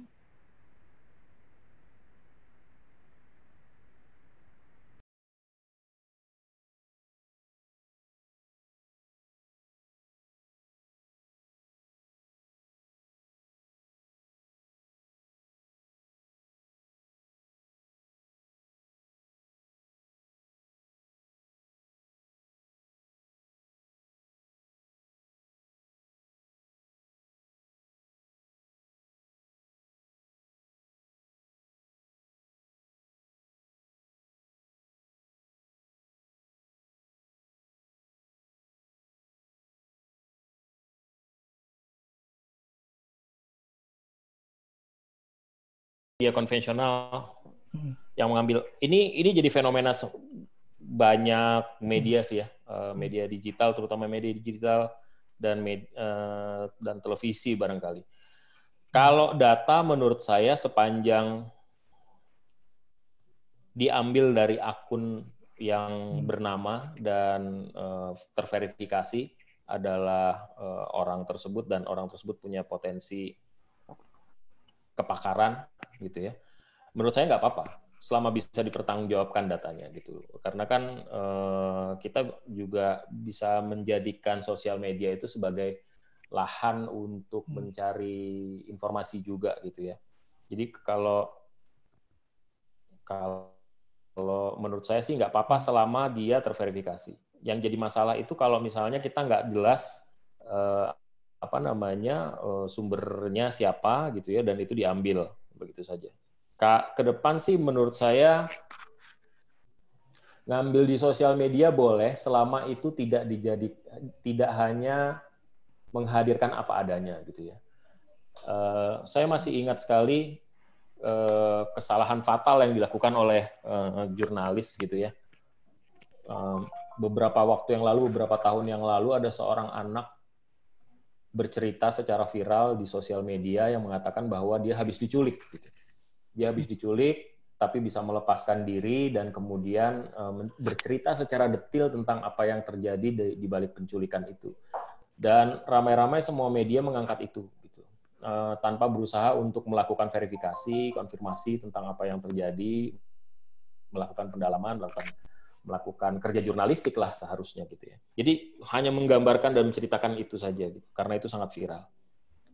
Keesokan harinya polisi melakukan penelusuran terhadap cerita anak tersebut dan diketahui anak itu berbohong ternyata. Ya, ini kan sebenarnya ya artinya ya di sini menunjukkan bagaimana jurnalis kita nggak reliable terkait dengan itu, dan itu harusnya jadi pelajaran buat kita terkait dengan bagaimana kita mengoptimalisasi sosial media. Sosial media bisa menjadi sumber selama dia kemudian dikemas secara proper sebagai kerja jurnalistik menurut saya. Jadi kalau misalnya ada fenomena di sosial media, kita harus telusuri dulu faktanya benar atau enggak, siapa sumbernya, kita dapat sumbernya, dan kemudian melakukan penelusuran. Setelah itu, ya seperti biasa, kita kembangkan, kita running sebagaimana layaknya kita merunning berita, sehingga mendapatkan kedalaman, keluasan dari informasi yang ada. Kalau menurut saya sih gitu. Bukan hanya sekedar ngambil dan memanfaatkan gambar atau memanfaatkan fenomena di sosial media itu hanya semata-mata untuk kepentingan ya traffic saja gitu, traffic atau rating gitu. Itu yang pertama. Terus yang kedua, detail seharusnya bisa lebih detail ya Mas Didi ya. Detail di media konvensional seperti apa. Kadang-kadang kan begini, orang punya interest secara khusus terhadap isu tertentu dan kemudian dia cool tweet gitu, misalnya melakukan kuliah tweet di Twitter, atau kemudian menulis panjang di Facebook, atau kemudian dia bikin video di YouTube misalnya begitu. Kalau di media konvensional ya harusnya lebih komprehensif, lebih mendalam, dan apa namanya lebih lengkap gitu. Kalau misalnya enggak ya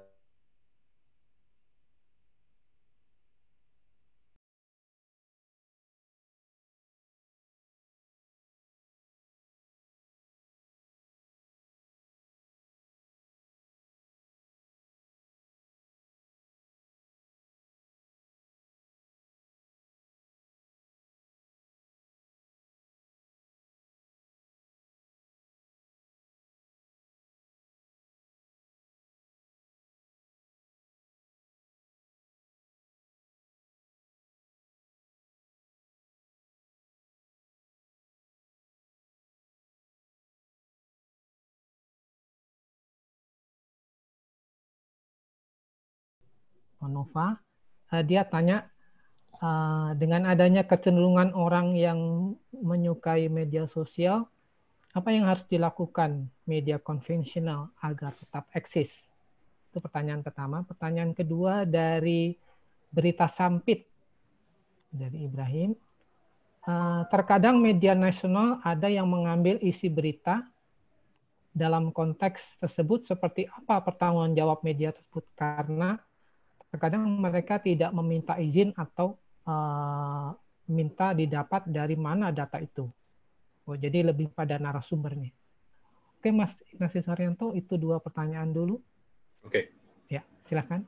Terima kasih. Untuk tadi mahasiswa dari UHAMKA ya, dengan adanya medsos, juga bagaimana kemudian media konvensional untuk tetap eksis. Saya kira ini tidak perlu sangat dipertentangkan, karena dua-duanya bisa jalan masing-masing seperti itu, dan saya kira juga bisa saling memperkaya kalau boleh dibilang. Tadi saya kira salah satu kata kunci yang dikatakan oleh Mas Alvito itu adalah soal engagement dengan komunitas gitu ya, atau bagaimana kita membina kelekatan dengan komunitas atau pihak-pihak yang menjadi konsumen kita seperti itu. Saya kira salah satunya bisa digarap lewat media sosial begitu ya.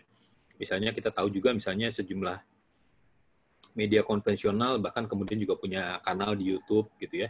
Dan lalu kemudian kanal di YouTube ini kan memungkinkan lalu kemudian orang menaruh komentar, memberi masukan gitu ya, dan lain-lain seperti itu.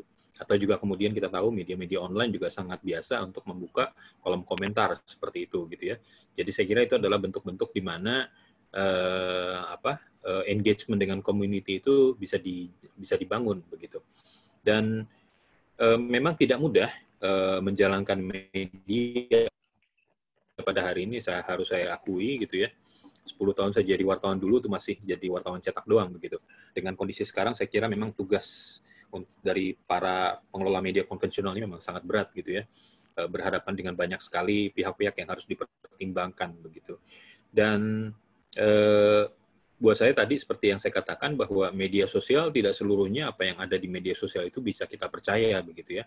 Nah, sehingga lalu kemudian di sini saya kira kelebihan dari media konvensional adalah mencoba untuk meluruskan faktanya, mendudukkan perkaranya apa adanya begitu ya, atau memberi konteks ya, dari sebuah peristiwa sehingga lalu kemudian di media sosial seperti itu.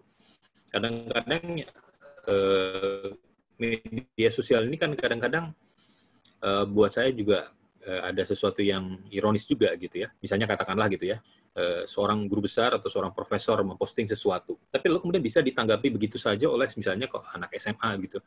Lu ngomong apa sih Prof gitu. Ya. Jadi di satu sisi itu semacam demokratisasi dalam berpendapat seperti itu, tetapi lalu kemudian jadi tidak lagi memiliki hierarki siapa yang harus kita percaya dalam situasi-situasi tertentu begitu ya. Dalam arti ini kalau kita bicara secara umum ya, guru besar, profesor kita anggap dia punya pengetahuan yang memadai lah begitu ya.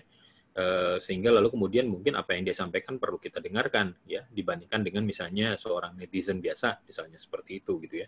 Jadi saya kira hierarki terkait dengan masalah informasi ini datang dari mana tetap menjadi pertimbangan begitu. Kemudian saya kira dari teman di Berita Sampit ini, kalau saya tidak salah tadi saya sedikit baca dari kolom chatnya itu bertanya terkait dengan media nasional yang suka mengambil konten dari media sosial dan tidak menyebutkan sumbernya. Nah, saya kira ini penyakit ya. Penyakit yang kadang-kadang menunjukkan kemalasan dari wartawan mengambil begitu saja yang ada di dalam media sosial tanpa lalu kemudian menyebut dengan jelas sumbernya, atau kalaupun juga ini misalnya begini, wartawan itu kan misalnya kalau kita bicara Twitter gitu ya, memfollow sejumlah tokoh-tokoh penting, dan lalu kemudian kita tunggu nih tokoh penting ini ngomong sesuatu tentang peristiwa ini bagaimana begitu ya. Tapi kadang-kadang yang tidak selalu wartawan kejar lebih jauh misalnya itu adalah selalu ada kemungkinan bahwa artinya bukan personal dari si tokoh tersebut. Kita kadang-kadang nggak tahu gitu ya, apakah yang bicara ini betul-betul si tokohnya atau orang admin yang mewakili si tokoh tersebut.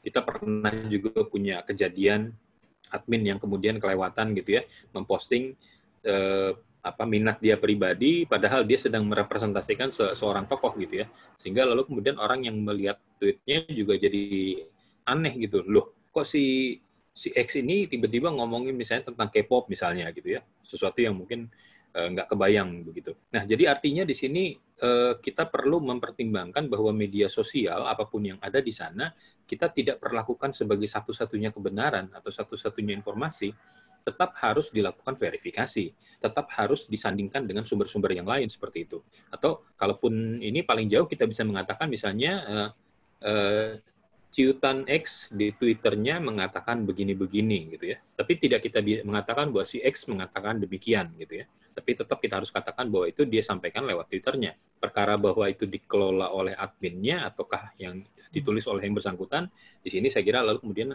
pembaca harus jadi jelas bagaimana posisinya begitu ya. Saya kira memang tadi saya juga baca di chat itu ada yang mengatakan ya kadang-kadang apa yang di media sosial itu lebih seru, lebih jujur gitu ya. Ya mungkin itu benar untuk 1-2 perkara, tetapi tidak selalu begitu.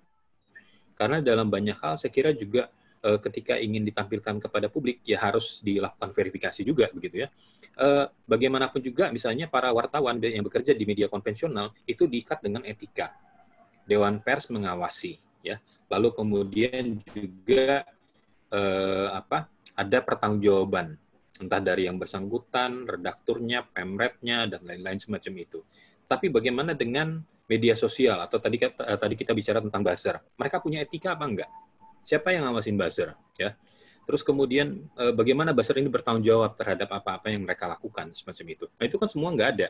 Nah, ini yang lalu kemudian saya kira kenapa tetap penting media konvensional ini, karena ada sebuah sistem yang mengungkungi dari media konvensional, sehingga lalu kemudian kalau misalnya ada orang keberatan dengan isi berita dari media tertentu, ya dia bisa mengadukan ke Dewan Pers begitu ya. Lalu kemudian dimediasi oleh Dewan Pers.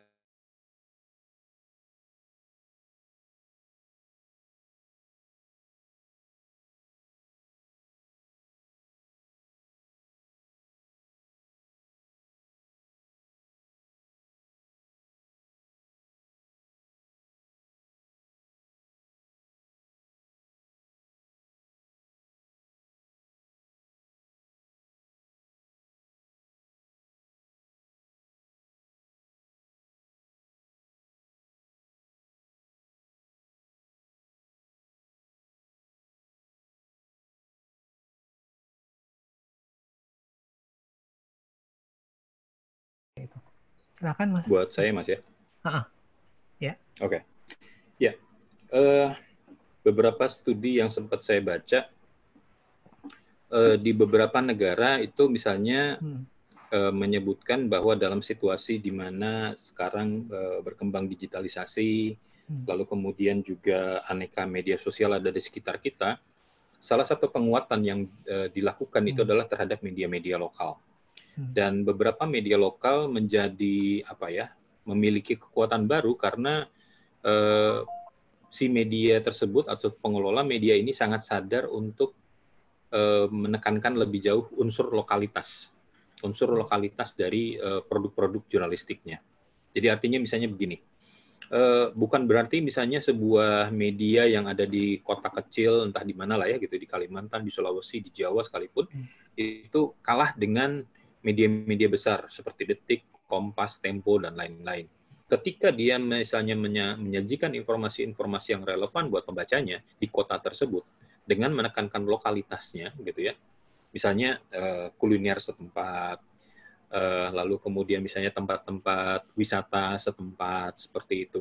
Nah, dengan mengeksplorasi lebih jauh keunggulan-keunggulan dari sisi lokal, pada akhirnya mereka media-media seperti ini bertahan. Beberapa studi menunjukkan hal semacam itu, begitu ya. Dan juga mungkin dalam media-media lokal semacam ini, jangan berpikir misalnya iklan itu akan didapat dari produk-produk besar macam produk-produk yang kita banyak kenal lah gitu ya. Tetapi bisa saja lalu kemudian iklan ini datang dari produsen-produsen di kota tersebut gitu ya.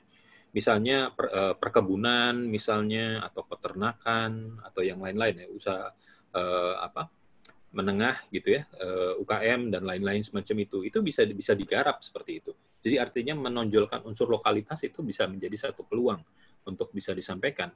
Saya kira yang paling penting kata kuncinya di sini adalah apakah informasi yang ditampilkan oleh media kita itu relevan buat publik kita, gitu ya.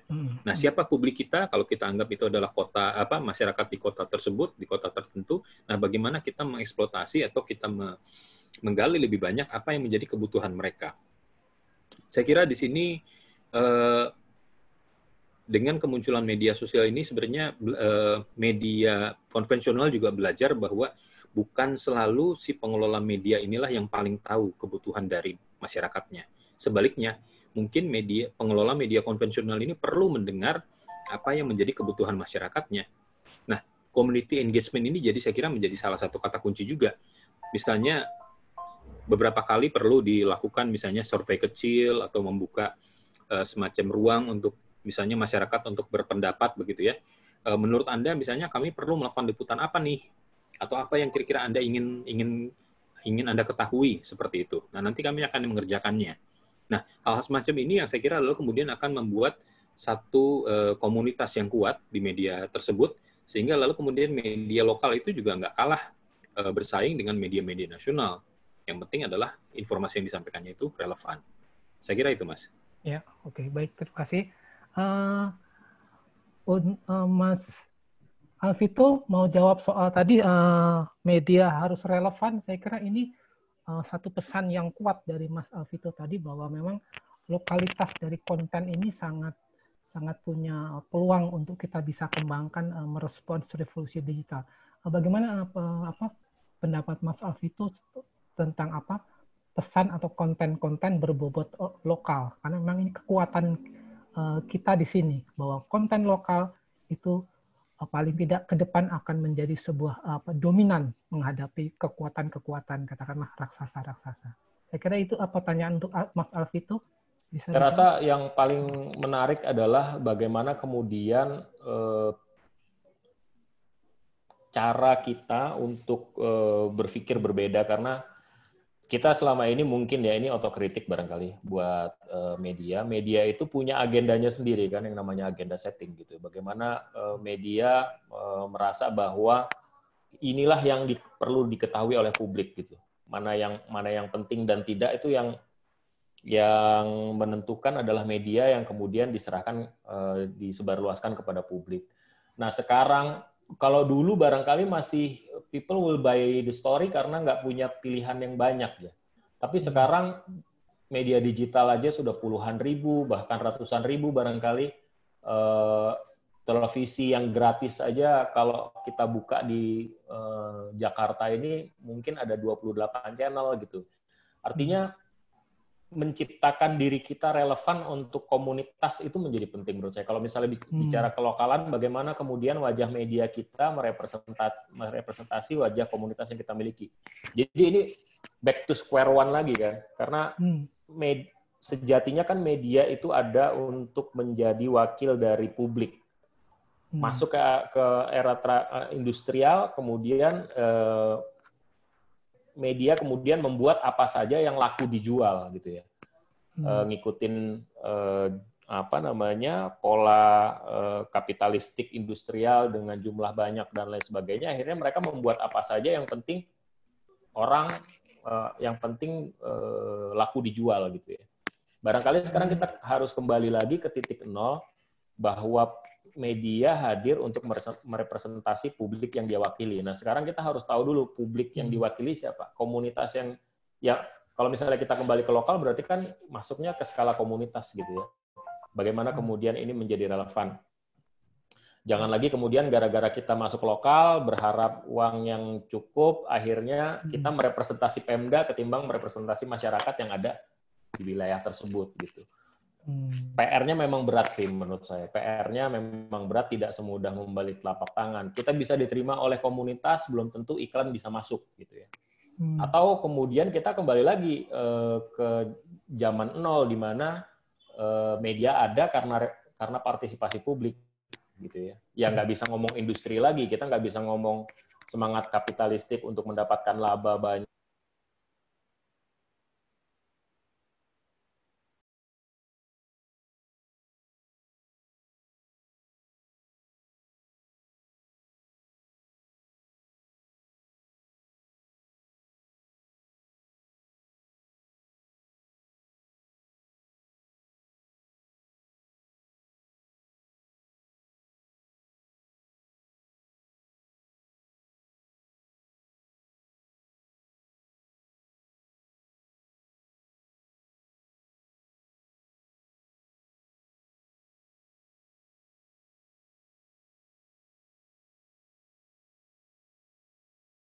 Pertanyaan terakhir ya, baik untuk Mas Ignatius Haryanto maupun untuk Mas Alvito. Ini dari mahasiswa. Kebetulan ini dia tanya, dengan kondisi media sosial seperti sekarang, di mana orang bisa membuat konten berita sendiri, bagaimana masa depan mahasiswa jurnalistik, Mas? Nah, ini untuk Mas Ignatius Haryanto nih yang berkiprah di kampus nih. Seperti itu. Silakan, Mas Ignatius Haryanto. Masa depan mahasiswa jurnalistik.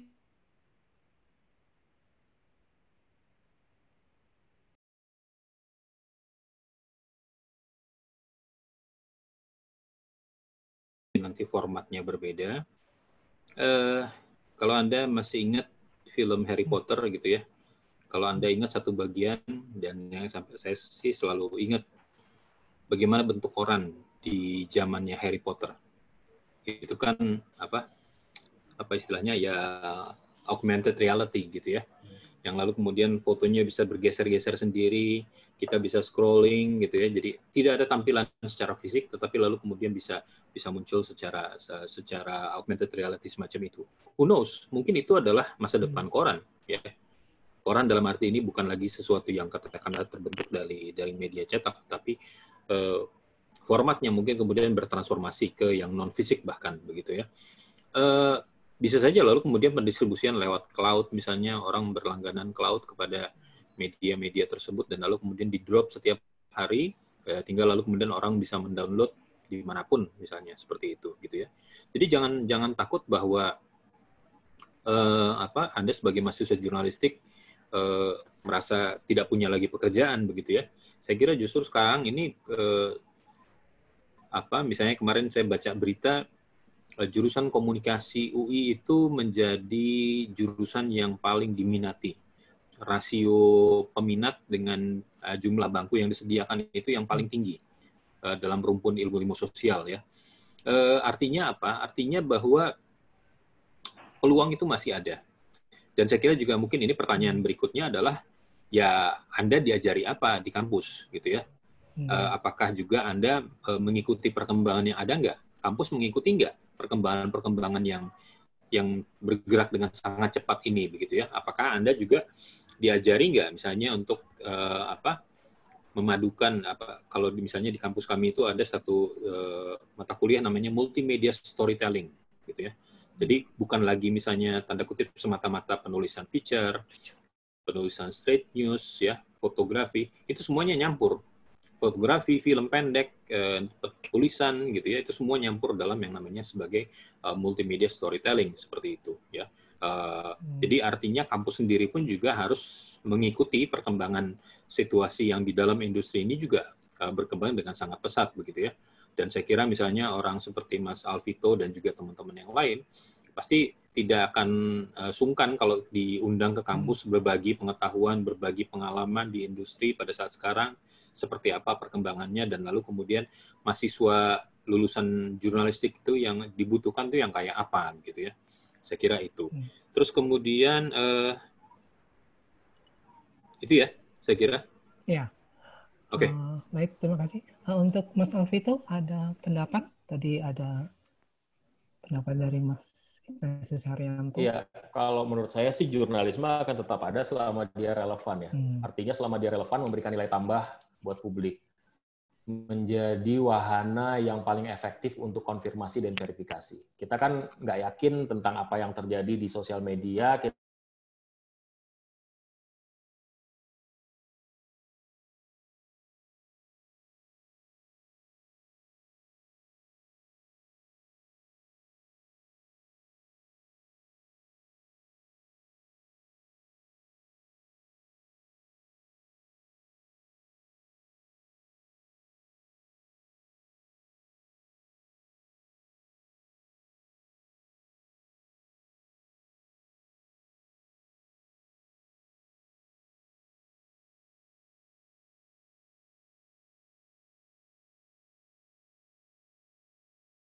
Kita hanya sekedar menghadirkan konten, yang penting konten istilahnya gitu. Nah, dia hadir dengan kaidah-kaidah jurnalistik yang dia pelajari di kampus, dengan dengan komitmen untuk menyelenggarakan kerjanya berdasarkan kode etik jurnalistik gitu.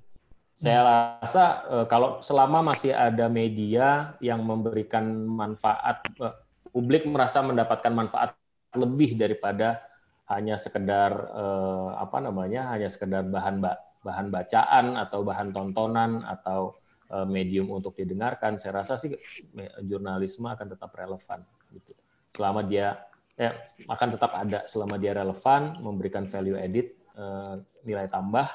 Jadi bukan hanya berhenti di sebuah fenomena yang viral, tapi mendalami apa yang terjadi di balik itu, dampaknya seperti apa, mengapa hal itu bisa terjadi, dan seterusnya, itu masih tetap akan ada jurnalisme. Ya, oke. Waktu juga yang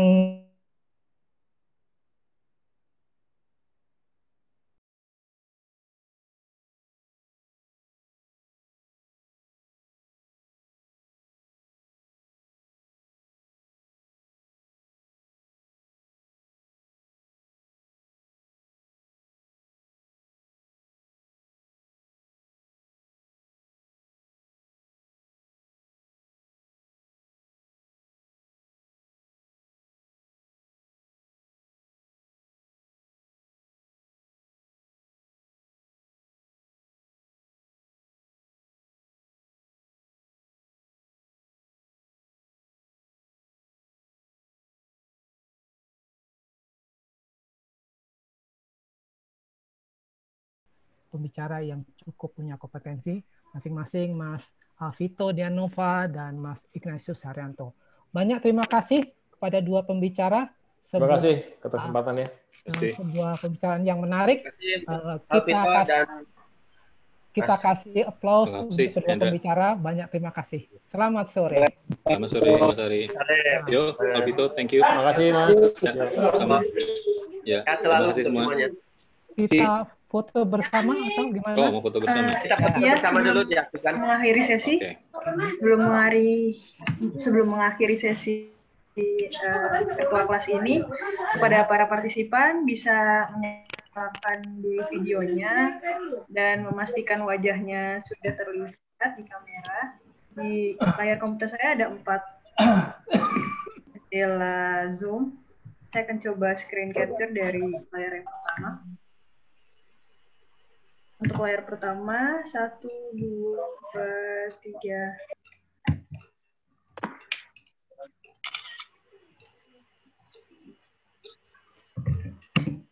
Oke, untuk layar yang kedua. 1, 2, 3.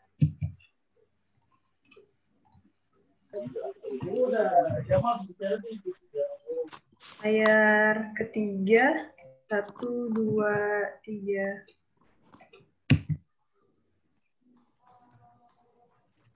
Satu layar terakhir.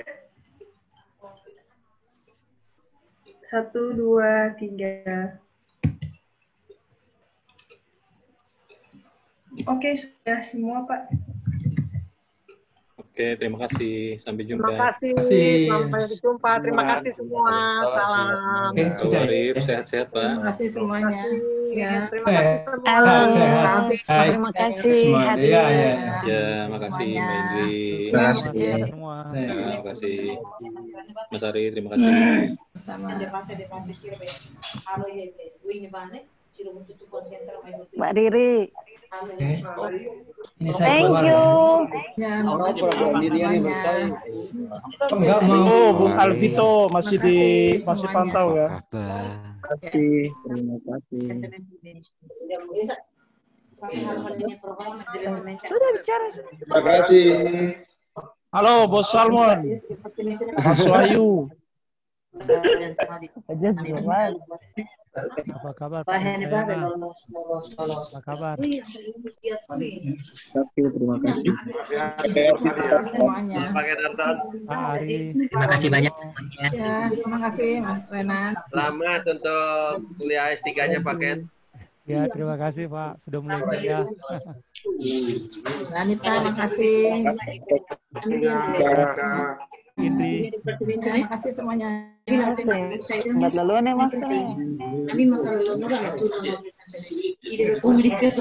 Nobel.